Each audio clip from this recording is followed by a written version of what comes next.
Can't say enough about Casey Kane, another of the Hendrick cars inside the top 10. In fact, they're all four there right now. Battle for the runner-up position on track. Denny Hamlin rallying to the inside of Carl Edwards. And Denny may be officially through saving fuel. Yeah, I was going to say. That was 3 or 4 laps. That may be all he needed. You normally don't pass somebody when you're saving fuel. Carl Edwards now in third, Marty.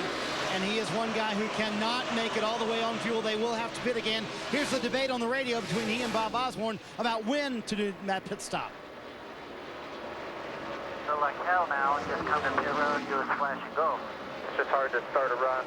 And if it goes green, we know we're screwed. Doesn't seem very smart. That's just my opinion.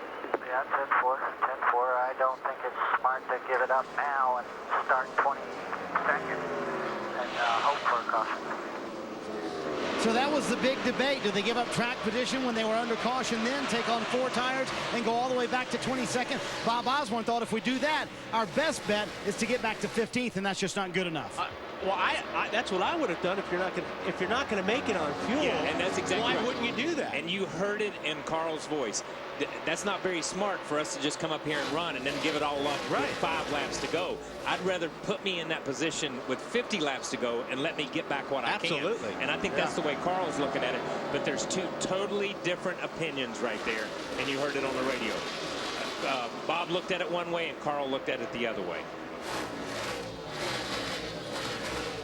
Larry talked about strategy earlier tonight. What a role it could play this evening. A lot of anxious crew chiefs on top of the boxes here tonight as we approach 40 laps remaining. Here's a nice little battle. Martin Truex Jr. 6th, Gordon 7th, Kane is 8th. What about the 56 car right now, Ralph? Well, when it comes to fuel, Martin Truex is good. That last round of caution there helped him a bunch and got him over the line to the good side. Casey Kane, the last car in that 3-car train, however, he is really close to not having enough at this stage. It's going to be interesting to see, after all the work they've done, how it finishes out.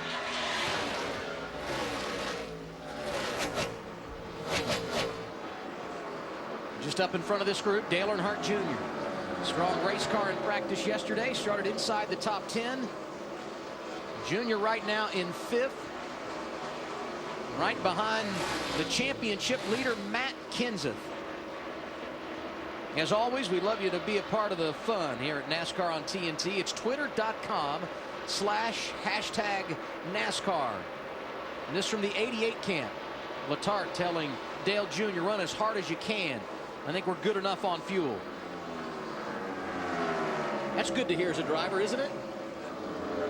Yeah, saving fuel's no fun, especially when some of your buddies don't have to. Here's the only bad part. When they tell you go, go, go, and then with about 10 laps to go, can you get me 2 laps? You know what I mean? Can you get me 2 laps? No pressure at all. I'm telling you, Junior's car, and we talked about it in practice. Middle of the track. Oh. Bumper, still there. Wow. Clear. Maybe I spoke too soon, but his car is good. But that thing took off getting in the corner, and Boy, look at what Truex and those guys jumped right on there. Wow.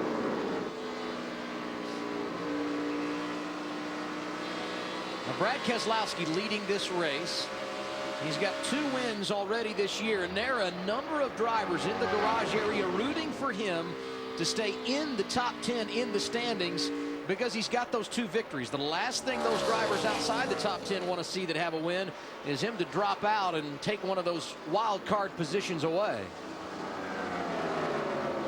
Martin Truex all of a sudden looks like he had Gordon and Kane right behind him a little while ago, and he kind of just drove off from them and just passed Matt, and now he's all over the back bumper of Earnhardt. yeah, a lot happened in those 4 or 5 cars. They all switched positions there within about 3 laps. Is Brad Keselowski saving fuel? I'm not sure. But a couple of moments ago, he turned the fastest lap of the race. He's out front.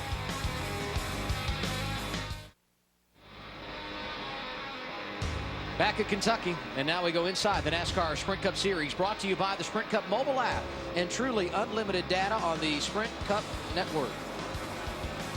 Today's biggest mover, Carl Edwards, 25th to 3rd. Get live in-car audio and more on the Sprint Cup mobile Android app, only from Sprint. Learn more at sprint.com/speed. I would have to question that.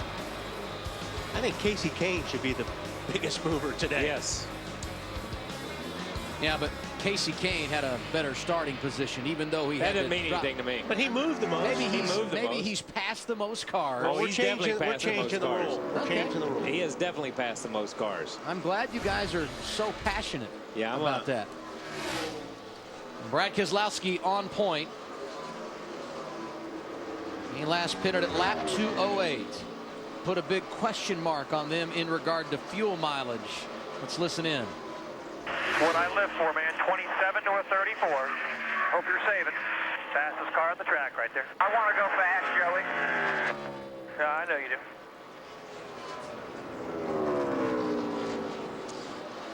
Yeah, you hear that, but you know what? We've seen this before. Guys start saving fuel and run faster because they're rolling out of it sooner. They're letting the car settle. They're easing into the throttle just a little bit smoother. And they're saving fuel and running fast at the same time. And it's so easy, but nobody does it.